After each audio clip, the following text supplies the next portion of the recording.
रात्रि के समय तुम आकाश में अनेक नक्षत्र देखते हो, लेकिन सूर्योदय के बाद वे दिखाई नहीं देते। तो क्या तुम ये कह सकते हो कि दिन में आकाश में तारे होते ही नहीं? हे मानव, ऐसे ही अज्ञानता की अवस्था में यदि तुम भगवान को नहीं देख पाते तो ये मत कहो कि भगवान है ही नहीं। भगवान के अनंत नाम और रूप हैं जिनके माध्यम से उनके पास पहुंचा जा सकता है। तुम जिस भी नाम और रूप में उनकी पूजा करोगे, उसी मार्ग से तुम उन्हें प्राप्त कर सकते हो। सत्य एक ही है, नाम और रूप केवल भिन्न हैं। जैसे एक ही वस्तु को कोई पानी कहता है, कोई जल, कोई वाटर, लेकिन वस्तु तो एक ही है।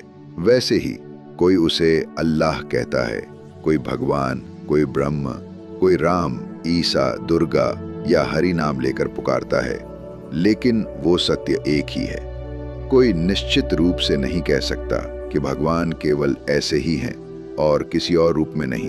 वे निराकार भी हैं और साकार भी। भक्तों के लिए वे रूप धारण करते हैं, जबकि ज्ञानी के लिए वे बिना रूप हैं। भगवान को समझना ऐसे है जैसे सच्चिदानंद पर ब्रह्म एक अनंत समुद्र हो। जैसे बहुत ठंड होने पर समुद्र का पानी बर्फ की चट्टानों में बदल जाता है, वैसे ही भगवान भी विशेष स्थिति में रूप धारण कर लेते हैं। उपासकों की भक्ति की शीतलता के प्रभाव से अनंत स्वयं को संत में रूपांतरित कर लेता है और उपासकों के सम्मुख साकार भगवान के रूप में प्रकट होता है। दूसरे शब्दों में, भगवान अपने भक्तों के सामने शरीरधारी व्यक्ति के रूप में प्रकट होते हैं। जैसे सूर्योदय होने पर समुद्र की सतह पर जमी बर्फ पिघल जाती है, वैसे ही ज्ञान के उदय से देहधारी भगवान पुनः अनंत में विलीन हो जाते हैं और निराकार ब्रह्म में लय हो जाते हैं। तब साधक को यह अनुभव होता है कि भगवान कोई एक व्यक्ति नहीं है, बल्कि सब में भगवान के रूप के दर्शन होते हैं। ध्यान देने योग्य बात यह है कि साकार और निराकार ये दोनों एक ही सत्य के दो रूप हैं। एक बार एक व्यक्ति जंगल में गया। वहां उसने एक वृक्ष पर एक सुंदर जीव देखा। लौटकर उसने अपने एक मित्र से कहा, भाई, मैंने जंगल में एक पेड़ पर एक लाल रंग का जीव देखा। मित्र ने उत्तर दिया, मैंने भी उसे देखा है, लेकिन वो तो हरा था। एक तीसरे व्यक्ति ने कहा, नहीं, वो तो पीला था। अन्य लोग भी उसमें अलग अलग रंग देखने की बात करने लगे। किसी ने उसे नीला कहा, किसी ने काला। रंगों को लेकर सभी के बीच विवाद शुरू हो गया। अंत में वे सभी उस पेड़ के पास पहुंचे और वहां उन्होंने एक व्यक्ति को बैठे हुए पाया। उन्होंने उससे पूछा कि वह जीव वास्तव में किस रंग का है।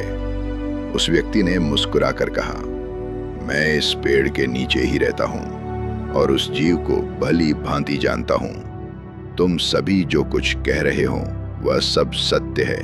वह कभी लाल होता है, कभी हरा, कभी पीला, कभी नीला और कभी अन्य रंगों में दिखाई देता है। वह एक गिरगिट है और कभी कभी तो वह बिल्कुल रंगहीन भी दिखाई देता है। उसी प्रकार जो व्यक्ति केवल सांप्रदायिक भगवानों की ही उपासना करता है, वो उनकी केवल एक विशेष रूप में ही कल्पना करता है, किंतु वास्तविकता में भगवान की अनुभूति बहुरूप होती है। वह गिरगिट के समान अनेक रूपों में प्रकट होते हैं। ये सब उसी एक सत्य के विभिन्न प्रकट रूप हैं। तथास्तु स्वरूप को जानना कठिन है।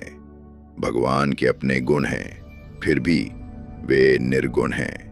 केवल वही व्यक्ति जो वृक्ष के नीचे स्थायी रूप से रहता है गिरगिट के विभिन्न रंगों की सच्चाई को जान सकता है, और कभी कभी वह गिरगिट पूरी तरह रंगहीन भी हो जाता है। अन्य लोग जो पूर्ण सत्य को नहीं जानते, केवल उसके किसी एक रूप को देखकर अपनी अपनी राय बनाते हैं और आपस में विवाद करते रहते हैं।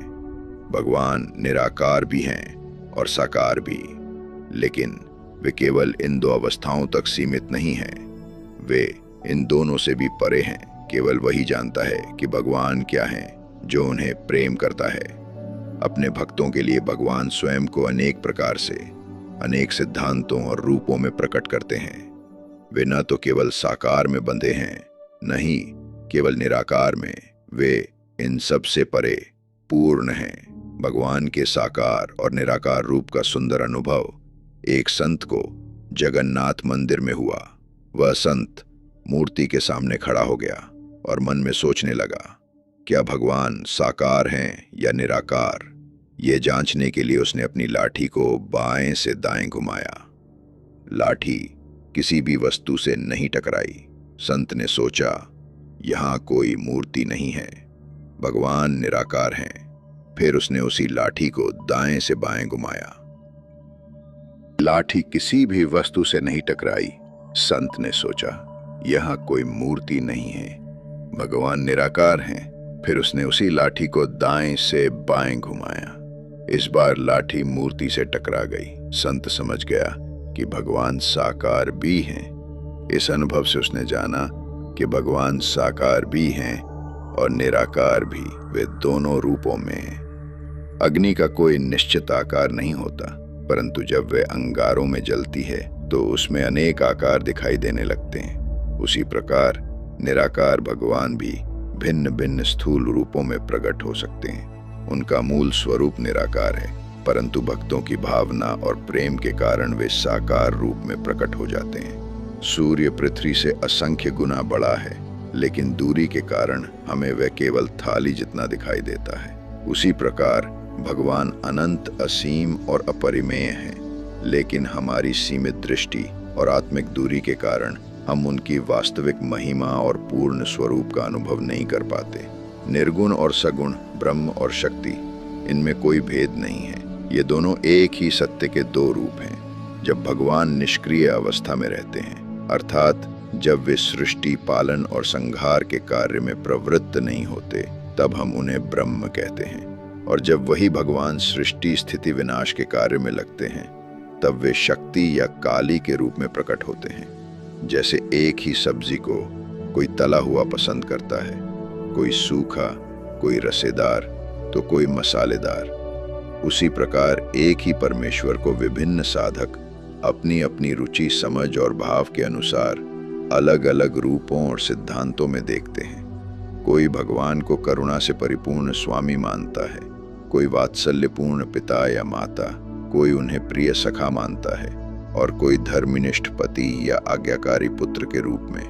प्रत्येक भक्त की भगवान के प्रति अपनी एक विशिष्ट धारणा होती है, जिसे वह सबसे अधिक महत्व देता है।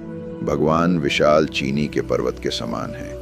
उनके भक्त छोटे छोटे चींटियों के समान हैं, जो उस पर्वत से एक छोटा सा कण लेकर ही आनंदित हो जाते हैं। कोई भक्त उनका केवल एक दिव्य गुण पाकर ही मग्न हो जाता है, परंतु उस पूर्ण दिव्यता, समग्र ऐश्वर्य और भावों की गहराई को कोई भी संपूर्णता से समझ नहीं सकता। भगवान का संपूर्ण स्वरूप असीम और अनिर्वचनीय है। जिस प्रकार शीशे का टुकड़ा यदि पारे के पात्र में रखा जाए तो वह शीघ्र ही उसमें लय हो जाता है, उसी प्रकार जब जीवात्मा ब्रह्म सागर में प्रवेश करता है तो उसका सीमित अनुभव उसी अनंतता में विलीन हो जाता है। जल और जल का बुलबुला वास्तव में एक ही है। बुलबुला जल से ही उत्पन्न होता है, जल पर ही स्थित रहता है और अंततः उसी जल में विलीन हो जाता है। उसी प्रकार जीवात्मा और परमात्मा का तत्व भी एक ही है। इनमें भेद केवल स्तर का है। एक सीमित चेतना वाला है, दूसरा पूर्ण स्वतंत्र और परिपूर्ण है। ईश्वर और जीव का संबंध चुंबक और लोहे के समान है। तो प्रश्न उठता है, फिर ईश्वर जीव को अपनी ओर आकर्षित क्यों नहीं करते? उत्तर यह है कि जैसे लोहा यदि जंग लगा हो या उस पर मैल जमा हो तो वह चुंबक की ओर आकर्षित नहीं होता। उसी प्रकार जीवात्मा जब माया के भारी आवरण में लिप्त होता है तब वह ईश्वर की ओर नहीं खींचता, किंतु जब उस पर से माया की परतें हट जाती हैं, प्रार्थना, तपस्या और आत्मचिंतन के आंसुओं से जब वह शुद्ध होता है, तब वह स्वयं ईश्वर की ओर खींचने लगता है। यह प्रक्रिया वैसे ही है जैसे गंदगी से ढका लोहा जब साफ होता है तो वह स्वतः चुंबक की ओर आकर्षित हो जाता है। माया रूपी जल में डूबता हुआ जीव जब अपने अहम, वासनाओं और अज्ञान से ऊपर उठता है, तब वह सहज ही ईश्वर की ओर आकर्षित होता है और उन्हें पा लेता है।